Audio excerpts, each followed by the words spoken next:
you don't know what you do to me. Between me and you, I feel a chemistry. I won't let no one. Hey y'all, welcome back to my channel. If you are new here, thank you for coming. Thank you for clicking on this video. And if you like what you see, please like, comment, and subscribe. Okay, you guys, we are going into episode 4. And I apologize for the wait. Okay, it was my birthday last week. Well, 2 weeks now.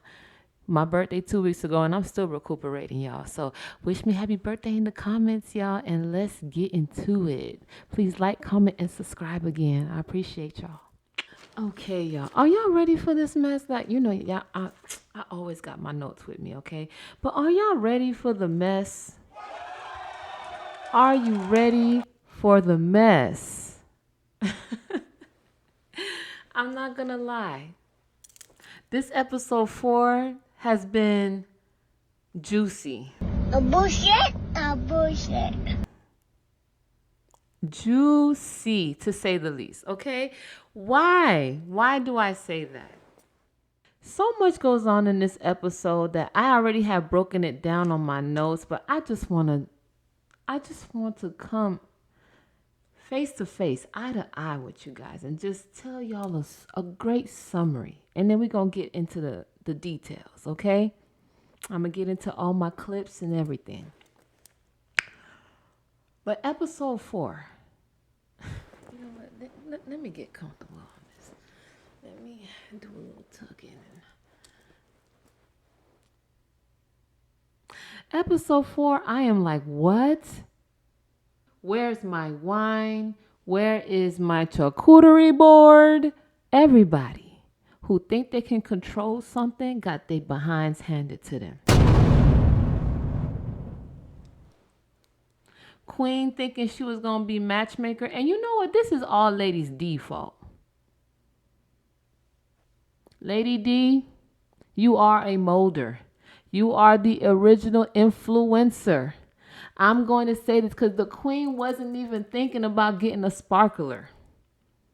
She wasn't even thinking about it. She was so embarrassed from season 2 sparkler, her first diamond. She was so embarrassed from that situation. She didn't even want to get into the whole matchmaking thing.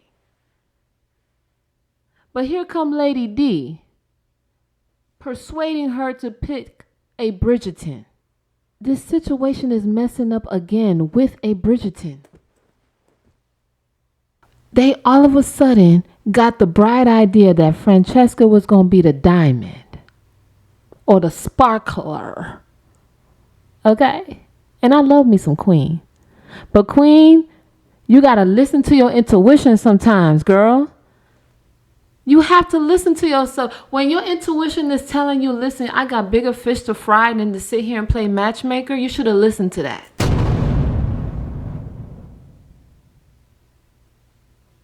Because yet again, a Bridgerton is making you look foolish. Spending all this time trying to find a suitable matchmaker for Francesca when Francesca already is looking at Lord Kilman. She not looking at the Marquise or Marquess. Whatever. She's not looking at who you chose for her. Another embarrassment. Another gossip for Penelope to put in Lady Whistledown's newsletter.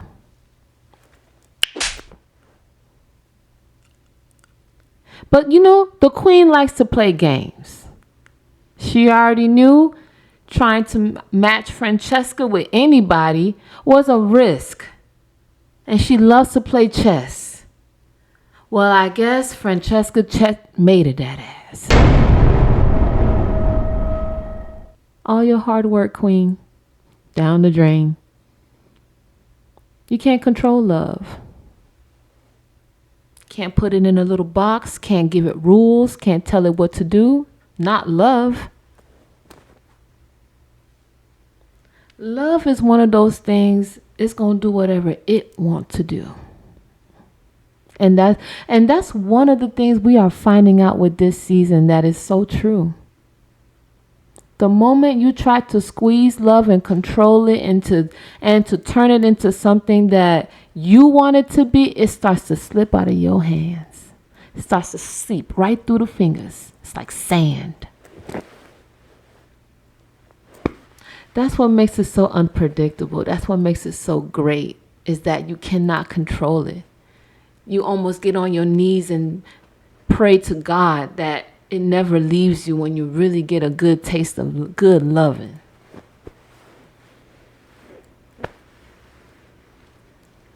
And that's just Queen Francesca, Lord Kilmartin, the Marquess, Lord Samadani, Samadeli.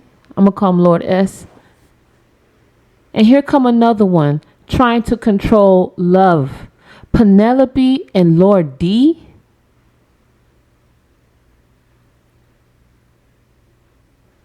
What?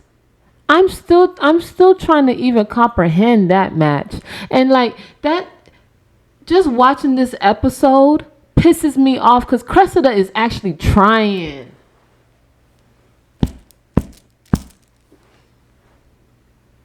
Cressida is actually trying to get Lord D, man. She already got word that her father's trying to hook her up with her, like his old buddies. Do you know how low you got to go when your father got to hook you up with one of his friends? Oh my God! What? I feel so bad for Cressida. She too pretty for that, man. Don't get me wrong. Everybody want her to have the short end of the stick because of how mean she's been in the past. But like, what? You gonna end up with an old fart? Like nobody in the town see you? And here come Lord D. Lord D, who's never there anyways. Would have been perfect for Cressida. As long as Cressida got a valid roof over her head and she's not living in the poor side of town, Cressida cool. Cressida is cool. But Penelope looking for love and Lord D not there to actually provide that to her. So for her to keep going after Lord D, knowing that Lord D ain't gonna really be there and that she's a romantic, she should have left that option for Cressida. But I understand Penelope. This is Penelope's last chance to really find somebody, and she don't really think she's gonna get Colin.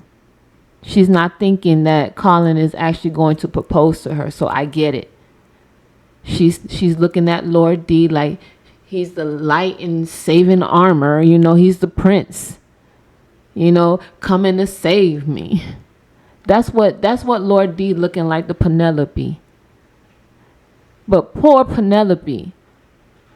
Why I say poor Penelope, I'm not saying it because I feel bad for her, because I really don't. I really don't feel bad for Penelope.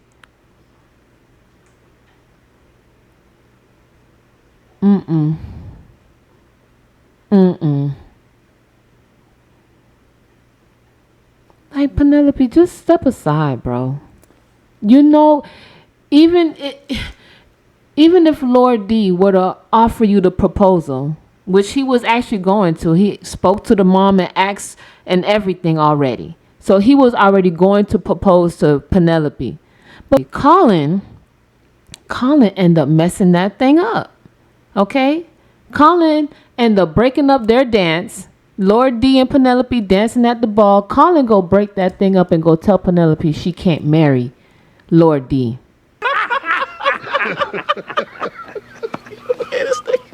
And the person that really looks crazy is Lord D. And I'm glad he put 2 and 2 together. For somebody who's barely around, his mind is sharp as a tack. All you gotta do is give him a little bit of puzzle pieces. He gonna solve the whole thing. He knew something was up. He knew something was up. He knew there was a strange reason why she was always at that goddamn window. And when Cressida finally told him that the Bridgertons lived right across the street, it made sense. That's all she had to say to him. He already put two and two together. He was like, why this girl even entertaining me? Why is she even entertaining me if she already in love with neighbor? Why is she even letting me come over here to ask her mom permission to marry her if she already got her eyes set on the Bridgerton boy? What? And for a man to tell you, I'm gone for most of the year, I cannot put somebody in charge of my estate, in charge of my heart, or anything like that, that is already occupied. No! God, please, no! No! No! Damn. No! I really wish Lord D would have turned right back around and proposed to Cressida right there.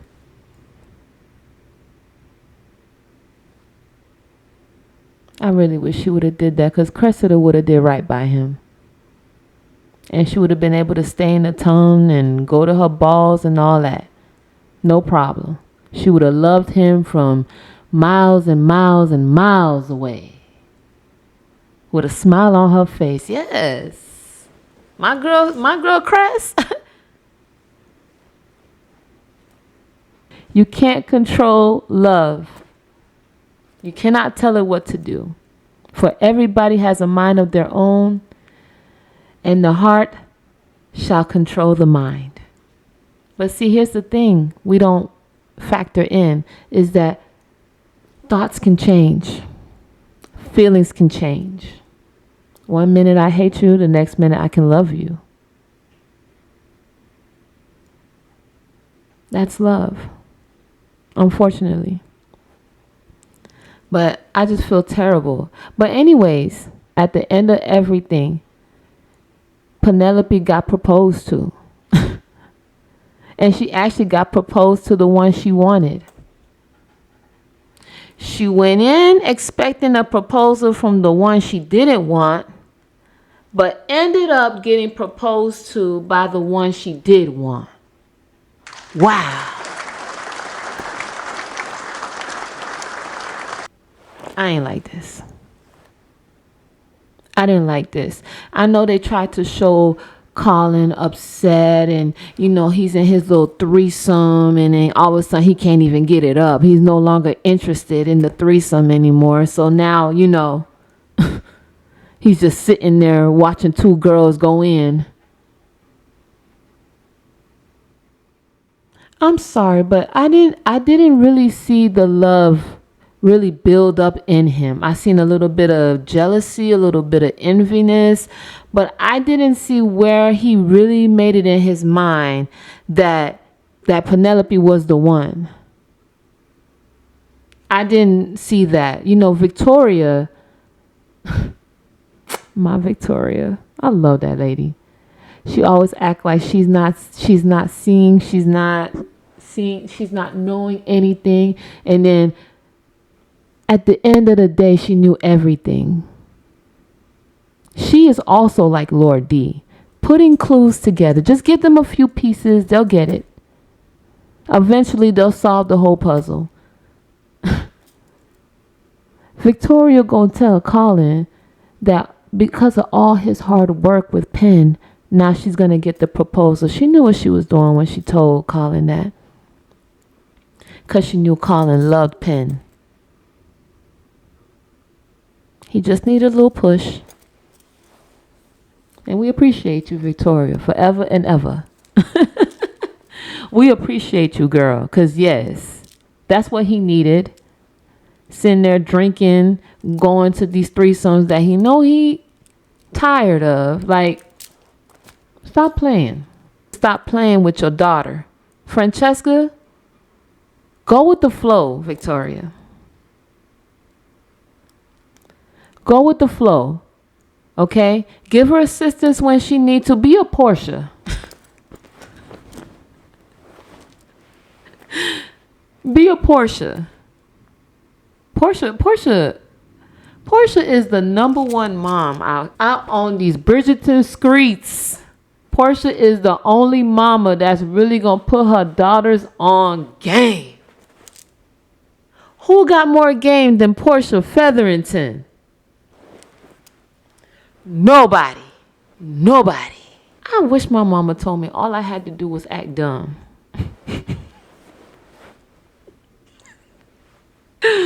That's so simple, mama. I wish my mama told me all I had to do was act dumb. You may know A through Z about this topic, but when it comes to a man, he gotta feel wanted. He gotta feel needed.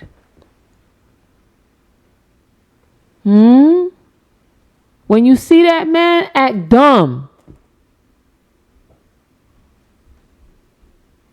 Yes, ma'am. Here I am thinking you grab a man with smarts, wit, or little bit of funny, little bit of sexy, a woman in the streets, a freak in the... They're not looking for you to outsmart them. Damn, mama. That's all. Look pretty and act dumb. Wow. Victoria needs to act like that when it comes to Francesca. Just step out of the way and let your daughter work. She already got her eyes on Lord K. They don't even need to speak to be on the same page. Don't you see that? Don't you see true love? You keep telling her to choose true love, follow your heart. Don't you see her following her heart? She's doing it loud and clear too. Really, this season, I'm now really noticing who Francesca really is. And I already got the picture, and I'm not even her mother. I'm not a sister, I'm not nothing. I know this is a fictional tale. But can you imagine in just 4 episodes, we already understood that Francesca is different. We already understood that Francesca is not looking for, the extraordinary that her mother and the queen thinks that she is looking for. She is looking for simplicity. She just wants to play her piano in peace. She wants to be able to hear herself speak. She wants to be able to hear the music and actually enjoy it. That's simple as hell. It don't come with all these bows and arrows and glitter and dust, fairy angels. It don't come with all that. Not for Francesca. Francesca not looking for that. She's looking for simplicity. See this right here? This, Francesca don't like this. Francesca would have preferred poetry in a card with some soft violin playing in the background that she can understand. It's going soft and it's going slow, so she's not overwhelmed. Right? That's what Kilmartin does. Kilmartin doesn't even announce himself. He just showed up. He just pulled up. That's what Francesca talking about. Francesca ain't with all that yapping. Lord S is about that yapping. Coming to talk to the whole family. Want 7 kids. What? She don't want that. Kilmartin offers her peace, serenity. She can be in the same room and not speak, and they had a whole conversation. That's what she talking about. Did you see that gaze? Did you see that gaze when he walked out of the room? Wow. Memories. Memories. That's what love is all about. Like, I love the beginning stages of love when you just starting to figure out, like, you guys like each other. You both like each other mutually. Like, oh man, those are the best times. Those are the best times. I'm not even going to talk about the kerosene, y'all. Like, To me, that wasn't juicy. It was actually tasteless to me, in my opinion, because she doesn't even have to yell in order for the footmen to hear her say that we're going to the Bridgerton house first. So you know they heard all that going on. Carriage. Tacky. The older I get, the tackier these love scenes are getting. Don't get me wrong. I'm not here to talk bad about the Bridgerton series. That's not what I'm here to do. This is just my opinion. And that scene was tacky. You get in the digit playground in the carriage where your footmen and all that can hear that. Like I'm just that discreet type of person. I don't know. I'm just discreet. You will never know who I smashed. Not unless I want you to know. Like a lady in the streets, a freak in the shades. So the fact that he can run down the carriage and get in there and proclaim his love to you and then just starts doing the digit dance on you. I mean, and here you are. What's with this heavy breathing she's been doing? Like, I just, this thing, stop. That don't show like you're anxious or anything. It just looks weird and I want to call the medic. I want to get you some oxygen. You need some oxygen. If you're hyperventilating like that, at a moment's notice too, girl, you need some air. Open up a window. Somebody fan her. All these servants in these shows, like, who is fanning this girl? She don't have enough air. Don't take it personally, Pen. I love you. I do. You the one that really got me invested in the Bridgerton. So if you don't need air that bad, I need you to just go like, oh. You could do something like that to show that maybe you're anxious or something. But this...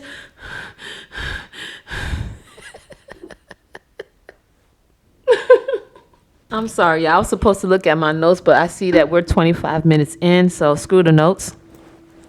I'm going to add the clips in for what I've been talking about, okay? Okay. Now, Mr. Mondridge having a hard time getting rid of his club. You started from the bottom, now you here. You started from the bottom, now the whole team here. Listen to your wife. Listen to your wife. It's not worth it. I know you want to have some independence, some manliness about you, some way that you feel like you are providing for your family in a way that you feel proud. Having that club ain't worth it. I'm with your wife on this one. I'm with Lady D. I'm even with the guy who told you to quit this club thing. I'm even with him at this point. And I wasn't with him last episode. I wasn't. I actually felt for you. But is it really worth it, man? You can't find nothing else to do?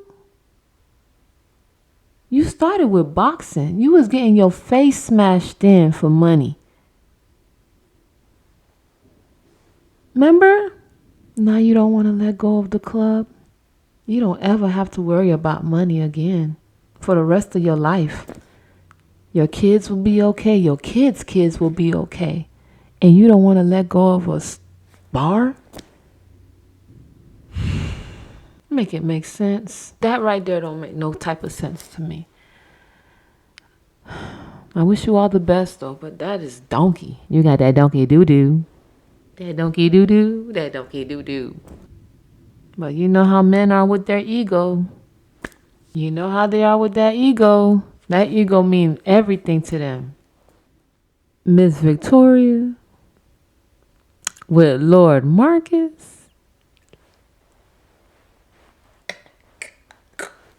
Did Victoria just stumble upon a gardener? Is she gonna get that? I like that they're starting slow. See the beginning stages, y'all. Trying to act like she's not interested. Listen, don't nobody gaze at nobody like that. And he know what he doing too. He know his sister can't stand him, but yet he gonna ask his sister for help. He know that there's something up between him and his sister, but he just walks over it. He just acts like he don't see the donkey doo-doo in the room.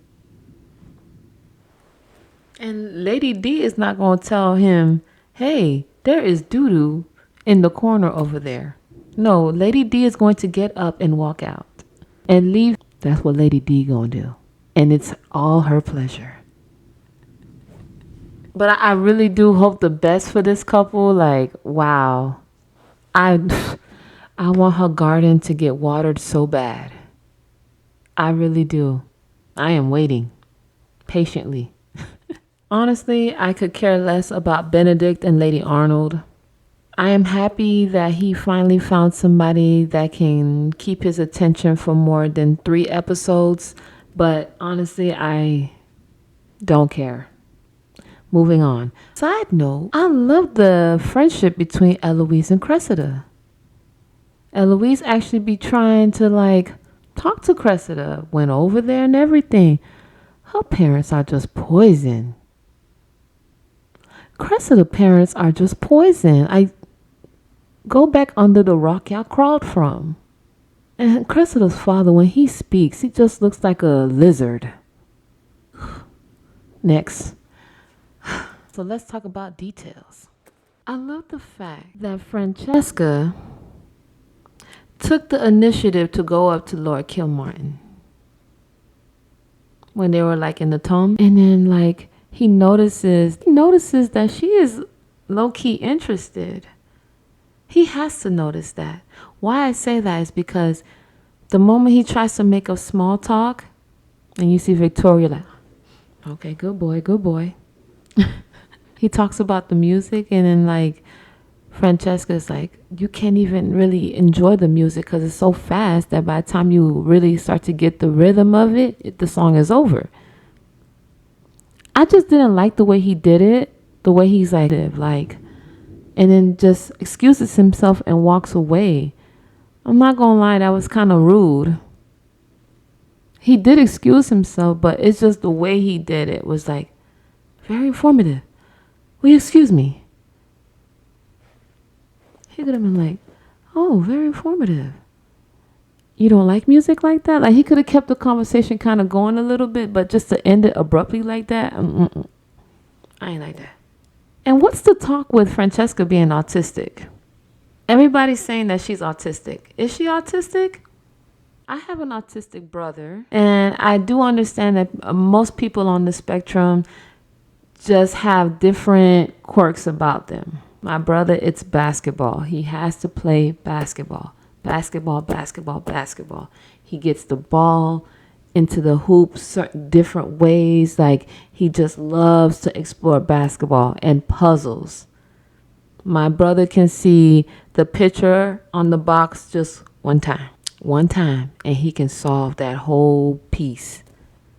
He can put it together too within less than 10 minutes. So, everybody on the spectrum have their little thing that they're just fantastic at.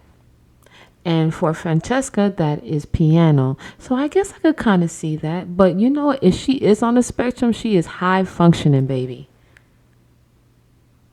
Because she can keep eye contact. She can express herself. Yeah, I guess I can kind of see it with music and stuff like that. But she know what she wants. She know what she don't want.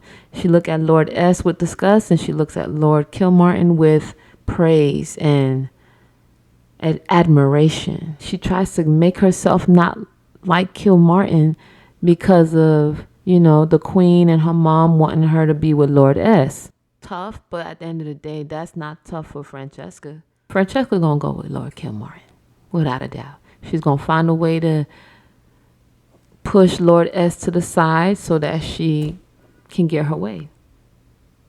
She's not gonna let nobody write her chapters. That's one thing about Francesca. Don't play with her. One thing I can say though, Victoria said the sweetest thing to Colin. She said this to him. I do not blame you for putting on armor lately. But you must be careful that the armor does not rust and set so that you might never be able to take it off. Like, isn't that sweet? Like, she don't mind you protecting yourself, but don't protect yourself so much that you don't even get the prize. Don't be scared to the point that you don't even try. Deep. One thing Portia wasn't lying about. Do you know what is romantic? Security. She told no lies right there. She told no lies right there. There's nothing more romantic than to know that everything is good. I got the money for everything. House is paid for, cars paid for, insurance and all that paid for. You good. Yes. Nothing screams romance like stability, security. She told no lies right there. No lies. Now, isn't this sweet? This is so sweet that Lord Kilmartin went and took the same music that was playing in the tongue and got it written the way she wanted it to be heard. How sweet is that? And then she left the ball immediately. Immediately. The moment she got the notes, okay, the moment she got the music, she left. She told everybody goodbye. She asked her mom if she could leave first and dipped. Oh, Queen, match is not working again. She's not going to let that go, y'all. She's not going to let that go. And I don't even know Queen that well, but she don't look like the type of person that'll just accept defeat like that. Did y'all see her hair at the ball? I'm not going to lie. That was art. You got two doves going around in your hair. I want to know how heavy was that? Like, I have to admire the art. But was that heavy? That had to have been heavy. How could she keep her neck up that straight to hold all that? Oh, no. I got a one-piece wig right here, and this, I feel it. It's not heavy, but you know, you feel it. Can you imagine if I had a whole,